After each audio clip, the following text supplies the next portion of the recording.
개인연금보단요, 이 퇴직연금을 체크하는 걸 먼저 해야 되고요. 50세가 지났어도 필요하면 가입을 하는 게 좋습니다. 연금의 수령 신청은 최대한 늦게 하자. 연금은 1년 동안 1,200만 원 넘지 않게 수령 신청을 하자. 연금이랑 IRP는 웬만하면 합치지 말자입니다. 이게 오늘 배울 내용입니다.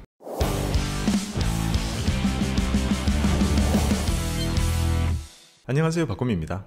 연말로 다가갈수록 찬바람이 불고 있는데요. 찬바람이 불 때는 배당주 이런 말은 있지만 이제 여기에 더해가지고요, 찬바람이 불면 연금 이런 말도 생겨났으면 좋겠네요. 그래서 저도 지금 연말이 다가올수록 바짝 연금저축 관련 영상을 집중적으로 만들고 있습니다. 바로 앞전에 사회초년생을 위한 연금저축 활용법 5가지, 이 영상을 다들 좋게 봐주셔가지고요, 바로 이어서 준비를 했습니다. 오늘의 주제는 은퇴자를 위한 연금저축 활용법 5가지입니다. 관련 내용이 있는 금감원의 금융 꿀팁 문서 링크를 저번처럼 아래에 달아 드릴게요. 시간 될 때 꼭 한 번씩 봐주시고요. 그럼 가실까요? 은퇴자의 연금저축 활용법 첫 번째, 개인연금을 고민 중이시라면 퇴직연금을 먼저 체크하자입니다. 우리의 노후를 책임지는 3층 연금이라는 것은 이렇습니다. 우리가 지금 고민하고 있는 연금저축은 개인연금의 영역입니다. 뭔가 이름이 비슷해 보이지만 개인연금을 준비하는 방법 중에 하나가 연금저축이다, 이렇게 생각하시면 되거든요. 그게 여기 맨 위에 있죠. 그러니까 우리는 퇴직연금을 먼저 체크를 할 필요가 있습니다. 퇴직연금 체크하는 순서를 알려드리겠습니다. 내가 지금 다니고 있는 회사의 퇴직급여 제도가 한 방에 현금으로 받는 퇴직금인지 나중에 연금으로 다 쓸 수 있는 퇴직연금 제도인지 먼저 확인을 하시고요. 만약에 퇴직연금 제도라면 나는 DB인지 DC인지 확인하시고요. 만약 DC라면 나의 연금은 어떤 상품으로 운용되고 있는지를 체크합니다. 이렇게 여러 번 나의 노후 자금이 현금 상태로 있거나 너무 낮은 금리의 예금으로 되어 있지는 않은지 그걸 체크하는 게 가장 첫 번째입니다. 이게 더 중요해요. 왜냐하면 은퇴가 가까워졌다는 말은 연금저축은 아직 안 열었으니까 비어있겠지만 퇴직연금은 그동안 쌓인 게 많을 테니까 몇 천에서 억 단위 돈이 모여있을 거란 말이죠. 그러니까 연금저축에 1년 동안 400을 넣고 어떤 걸 할지 고민하는 것보다 몇 천에서 몇 억이나 되는 내가 평생 회사를 다니면서 모은 나의 퇴직금이 놀고 있지는 않은지 먼저 체크를 하는 거죠. 참고로 퇴직연금으로 주식형 자산하는 거는 너무 걱정돼서 안 한다고 해도요, 원리금 보장 상품 중에서도 잘 골라서 선택해 줘야 될 필요가 있습니다. 왜냐하면 퇴직연금에서만 매수가 가능한 원리금 보장 상품의 종류가 다양하기 때문입니다. 아직 회사를 다니고 계시다면 DC에 들어있을 거고, 퇴직을 하셨다면 IRP에 들어있겠죠. 이 둘은 매수 가능한 자산의 종류가 동일한데요, 원리금 보장되는 것 중에서 여기서 선택이 가능한 것은요, 일반 은행 예금, 저축은행 예금, GIC, ELB, RP 등이 있습니다. 그 외에 이제 오히려 더 많이 듣는 이 펀드와 ETF, 리츠 이런 게 원리금 비보장 상품으로 구성이 되어 있는 거죠. 원리금 보장되는 것 중에 고르실 때는 큰 고민하실 필요 없습니다. 이 중에 금리 제일 높은 걸로 하시면 됩니다. 그때그때 시장 상황에 따라서 이 중에 금리 제일 높은 상품이 다릅니다. 그러니까 그때 제일 좋은 걸 선택하면 됩니다. 이게 제가 말씀드리고 싶은 가장 첫 번째 연금 활용 팁입니다. 내가 갖고 있는 DC 계좌 속에 목돈이 놀고 있지 않은지 체크를 한 후에 예금 같은 걸로 되어 있다면 당장 팔고 이 중에 금리가 매우 높은 걸로 바꿔주거나, 아니면 그걸 팔고 아예 주식형 자산, ETF나 펀드, TDF, 리츠 이런 쪽으로 투자를 하자 이겁니다. 은퇴자의 연금저축 활용법 두 번째 팁은요, 50세가 지났어도 필요하면 시작하자입니다. 연금저축을 개설하는 건 나이 제한이 없지만 요거를 수령하는 것은 제약이 있습니다. 55세가 지나서 연금을 수령하실 수 있는데요, 그럼 55세가 지나서 연금을 만들면 어떻게 되냐? 그냥 개설한 지 5년이 지나면 연금 수령을 바로 신청할 수 있는 상태가 됩니다. 그러니까 50세에 개설하셨다면 55세에 수령 신청을 하실 수 있겠죠. 하지만 53세에 개설하셨다면 58세에 수령 신청이 가능해질 거고, 57세에 개설을 하셨다면 62세가 지나면 연금 신청이 가능한 겁니다. 여기서 중요한 것은 절대 늦은 것이 아니라는 겁니다. 연금저축을 언제 개설하셨던 간에 최소 5년은 부어야 되죠. 그리고 이걸로 연금으로 다 쓰는 것은 최소한 10년 이상입니다. 그러니 언제 개설을 했다고 하더라도 적어도 15년은 내가 갖고 가면서 펀드나 ETF로 분리화되는 계좌인 거죠. 그러니 진짜 딱 5년 넣고 바로 수령 신청을 한다고 하더라도 최소 15년 동안 갖고 가야 되는 계좌죠. 이걸 다 쓰는 10년 동안에도 남아있는 돈은 여전히 시장에 투자가 되어 불릴 수 있는 여지가 있습니다. 앞선 편에서 사회초년생들은 이걸 막 60년 이렇게 갖고 가면서 운용을 하니까 더 유리한 것은 사실이지만 55세가 지난 또는 훨씬 지난 그때 시작을 했다고 하더라도 15년은 준비할 수 있는 넉넉한 기간이 확보가 됩니다. 그러니 너무 늦거나 한 건 아니라고 말씀을 드리고 싶습니다. 15년이면 뭐 짧진 않잖아요. 그럼 좀 더 구체적으로 어떻게 하면 좋을지 수치를 들어서 생각해 보겠습니다.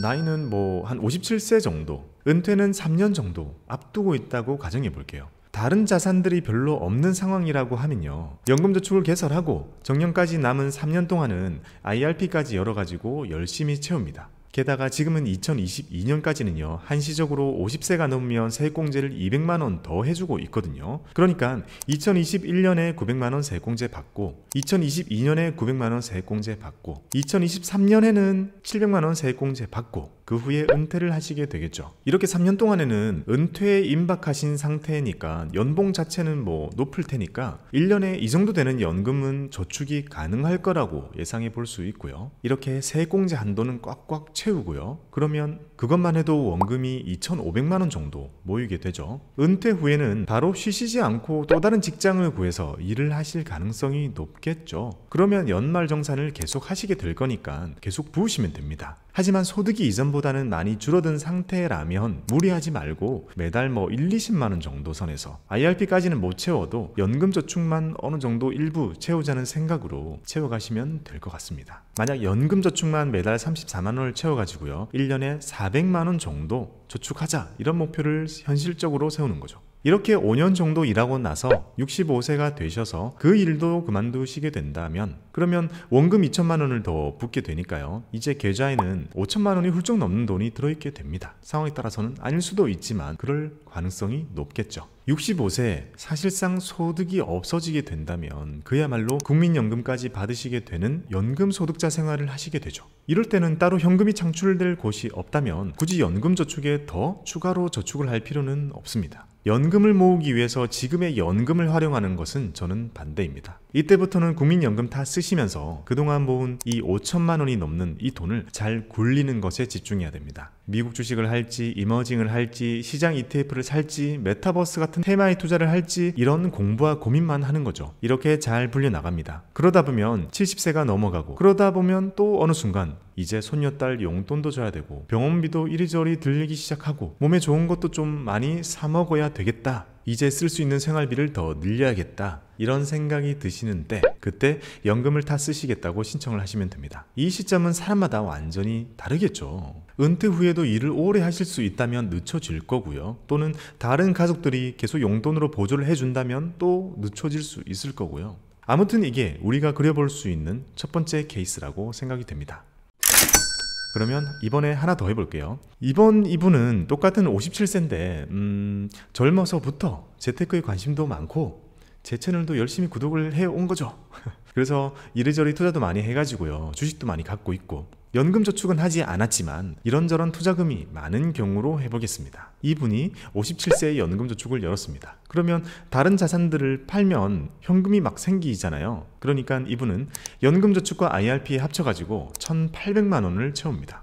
돈이 더 있다고 해도 어차피 못 넣으니까 다른 거 하고 있다가 또 해가 바뀌면 또 1,800만 원을 꽉 채워서 넣습니다. 이렇게 은퇴하기 전까지 3년 동안 연말정산 세액공제 우선의 풀로 받고요. 마찬가지로 900, 900, 700 이렇게 받게 되겠죠. 그리고 은퇴를 합니다. 투자를 많이 해놓으셨다면 은퇴를 한 직후에도 어느 정도 현금 흐름이 나올 곳이 있겠죠. 주식에서 나오는 배당금이 있을 거고 금융상품들에게서 나오는 이자 수익 등이 있을 겁니다. 그래서 따로 직장을 구하지 않고 그냥 이 투자금들을 관리하는 거를 이제 일상으로 삼는 겁니다. 이제 직장이 없으니까 세액공제를 받지 않기 때문에 연금이나 IRP가 갖고 있는 뭐 세액공제 한도 이런 거에 전혀 연연해 할 필요가 없겠죠. 참고로 이때에도 다양한 소득이 있어가지고 종합소득 신고를 하시는 경우라면 세액공제를 다 받을 수 있기 때문에 연금저축은 더 넣으시는 게 유리할 수도 있습니다. 아무튼 종합소득 신고를 그렇게 많이 하지는 않는다는 가정하에 다른 투자 자산들을 팔아가지고 또 1,800만 원을 채웁니다. 이렇게 1,800씩 꽉꽉 채워가지고 넣으면요 5년만 부어도 9,000이라는 원금이 들어가게 됩니다. 수익까지 포함하면 1억이 넘는 돈을 기대해 볼 수 있겠죠. 그리고 이제 5년이 지난 시점이기 때문에 바로 연금 수령 신청이 가능한 상태가 될 거고 이걸 만약 바로 신청을 해도 거의 1년에 1,000만 원씩은 수령할 수 있으니까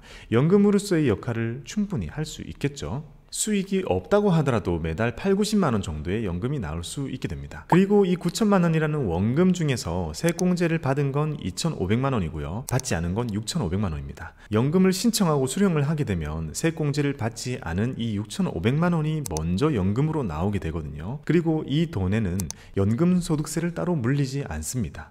제 영상을 많이 보신 분들은 공식처럼 외우고 계시겠죠. 세액공제를 받지 않은 원금은 연금소득세를 물지 않는다. 연금소득세도 물지 않고 이 돈이 다 나올 때까지는 그냥 연금을 다 쓰는 거죠. 그럼 이제 이분은 일상적인 생활비는 매달 나오는 연금, 아마 100만 원 정도 되겠죠. 그보다 좀 안 되거나요. 이거랑 국민연금으로 생활을 하면서 중간중간에 금융상품이 만기를 맞을 거고, 그리고 1년에 한두 번씩 주식이 배당을 줄 거고, 그런 걸로 살아가게 되겠죠. 그리고 여기서도 연금저축에 모아뒀던 그 9천만 원 돈 중에서 한 달에 연금으로 나오는 100만 원 정도, 그걸 뺀 나머지 목돈은 계속해서 펀드나 ETF로 굴릴 수 있습니다. 내가 원하는 투자를 계속할 수 있는 거죠. 이렇게 큰 돈이라면 수익이 나고 손실이 나는 그 금액 자체가 되게 커지겠죠. 그래서 연금을 다 쓰는 10년이라는 기간 동안 이렇게 남아있는 목돈을 잘 굴려가지고요, 매달 8, 90, 많게는 100만 원씩 다 쓰고 나서도 여전히 많은 돈이 남아서 굴러가도록 관리를 해줘야 됩니다. 마르지 않는 셈을 만드는 것이 중요하죠. 이렇게 두 가지 케이스 정도를 현실적으로 생각을 해봤는데요. 연금은 일찍 준비해서 오래 붙는 것이 가장 좋지만, 이렇게 뒤늦게 시작했다고 하더라도 활용할 수 있는 방법은 아주 다양하게 있다, 이 말씀을 드리고 싶습니다.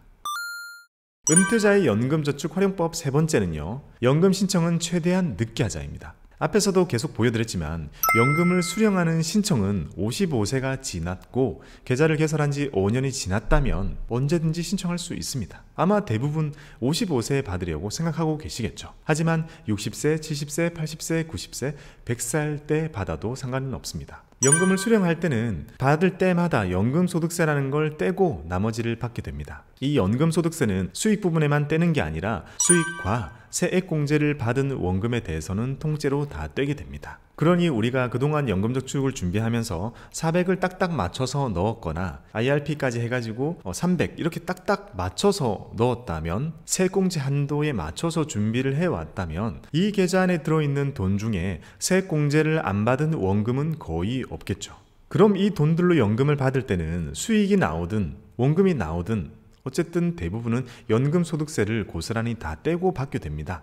그리고 연금소득세는 여기 보이는 것처럼 나이가 많아질수록 체감되도록 세팅이 되어 있습니다. 늦게 신청하면 좋도록 조금이라도 더 유인책을 준 거죠. 할 수만 있다면요. 그러니까 우리는 연금도 두둑하게 준비를 해야겠지만 다른 ISA 계좌나 해외 주식, 위탁 계좌 이런 걸 다양하게 투자를 해가지고요, 돈이 막 필요할 때는 그 친구들을 조금씩 팔아서 쓰던지 하고, 이 연금 수령 신청은 되도록 늦게 하는 것이 유리하다는 겁니다. 사실 연금소득세율 자체가 낮아도 3.3, 높아도 5.5이기 때문에 절약할 수 있는 세금의 크기는 미미합니다. 하지만 어떻게 보면 미미하지만 10년치를 다 해놓고 보면 또 커 보이기도 하죠. 수치를 한번 적어볼게요. 금감원 자료에서 가지고 왔는데요, 1200씩 20년을 받는다는 거는 정말 가장 잘 준비가 된 상태겠죠. 이상적인 경우입니다. 55세에 신청을 해가지고 75세까지 이렇게 받으면 5.5를 떼는 게 15년, 4.4를 떼는 게 5년입니다. 이 기간 동안 내는 세금을 다 합하면 무려 1254만 원이 나옵니다. 합하니까 많죠. 이번에는 65세 신청을 해가지고 85세까지 받으면요, 똑같은 20년이죠. 5.5%를 떼는 건 5년, 4.4%를 떼는 건 10년, 3.3%를 떼는 건 5년이죠. 이렇게 내는 세금을 다 합해보면 1056만 원이 나옵니다. 똑같은 금액을 받았다고 해도 세금을 200만 원 정도 절약을 할 수 있었던 거죠. 이걸 보시면 아시겠지만 혜택이 정말 크진 않기 때문에 무조건 억지로 늦게 수령하실 필요는 없습니다. 가까운 미래가 더 중요하니까요. 하지만 이왕이면 늦을수록 좋다, 이런 정도로 생각해 두시면 되겠습니다.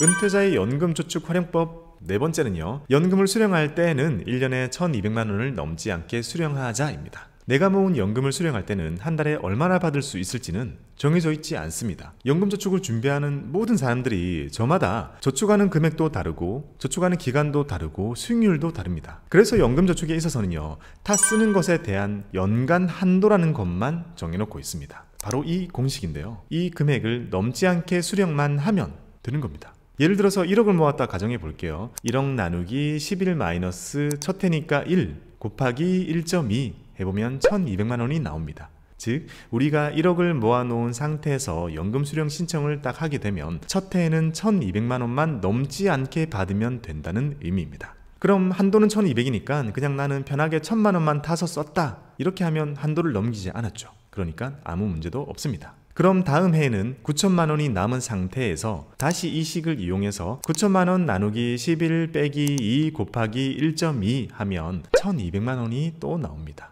이렇게 해마다 내가 타서 쓸 수 있는 연금의 한도가 정해져 있게 되고, 이 한도를 넘지 않는 선에서 다 쓰면 세금적인 문제는 생기지 않습니다. 하지만 신경 쓰실 게 딱 하나 더 있습니다. 요거 말고요. 이 식으로 다 쓰는 연금이 1년 동안 1200만 원을 넘기면 안 된다는 겁니다. 즉 나는 연금을 많이 모아가지고 매달 넉넉하게 많이 타 써야지 라고 생각하면 안 된다는 거죠. 이 공식 외에 하나의 규칙이 더 있는 것이 바로 1200만 원 안 넘기기입니다. 1200만 원을 안 넘기면 연금소득세를 낸다고 했잖아요. 넘기게 되면 금액 전체가 초과분이 아니라 금액 전체가 종합소득세로 과세가 됩니다. 종합소득세율은 사람별로 6.6에서 46.2까지 아주 다양하게 있죠. 연금소득세 낼 걸 1200을 넘겨가지고 종합소득세를 내면 더 많이 내게 되겠죠. 그러니까 나는 사정상 종합소득세를 내더라도 나는 많이 받아야 해, 그런 경우가 아니라면 보통은 1200 언더로 받도록 세팅하는 것이 일반적입니다. 연금을 수령 신청을 할 때 수령 기간을 길게 늘려가지고요, 매달 나오는 금액을 줄여가지고 1년 동안의 총 합이 1200만 원을 넘지 않도록 신청을 하는 것이 보통입니다. 그리고 여기서 이 1200만 원의 한도에 포함이 되는 것은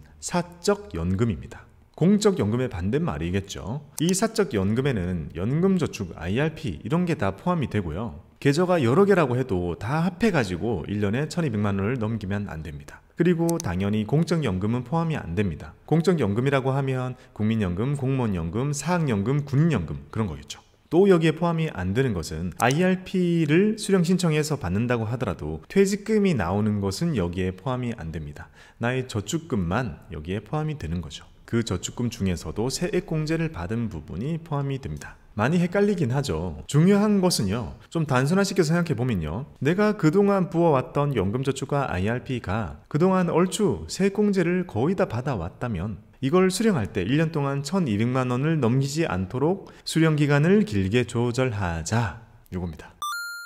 은퇴자의 연금저축활용법 5번째, 연금저축과 IRP는 웬만하면 통합하지 말자입니다. 연금저축이나 IRP가 이전이 된다는 건 아시죠? 이전이 되니까 통합도 가능하도록 되어 있거든요. 예를 들어서 연금저축이 막 여러 금융사에 흩어져 있고, 어떤 거는 만원씩 넣던 거, 어떤 거는 매달 뭐 10만원씩 넣던 거, 어떤 거는 20만원씩 넣던 거, 이렇게 하다 보니까 막 연금저축이랑 IRP가 많아져 가지고 나중에 신청을 하려고 해도 되게 번거로운 부분이 있거든요. 그래서 이런 경우 관리의 효율성을 위해서 이런 친구들을 다 통합을 하는 경우가 있는데요. 55세가 지나고 개설한 지 5년이 지났다면 연금저축이랑 IRP도 서로 통합을 할 수가 있습니다. 관리상으로는 뭐 합치면 편하겠죠. 하지만 여기서 유의해야 될 점이 있습니다.